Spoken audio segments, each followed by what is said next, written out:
هذا المسجد من الداخل.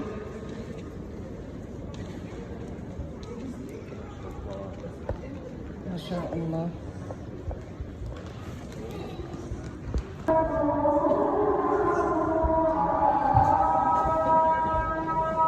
بسم الله ما شاء الله. الله أكبر. تبارك الله أحسن الخالقين. بسم الله ما شاء الله.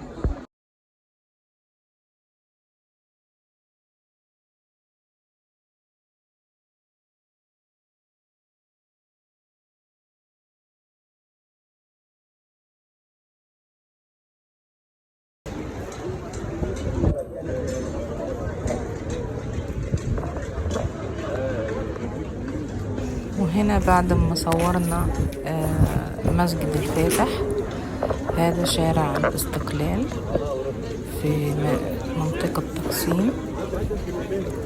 حبيت أصور لكم جزء من المكان. هون شارع الاستقلال اسطنبول، تعجبكم إن شاء الله. منطقة تقسيم، متنسوش التعليق.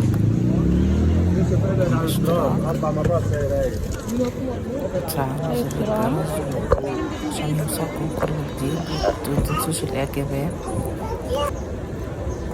هذا شارع الاستقلال كتير حلو.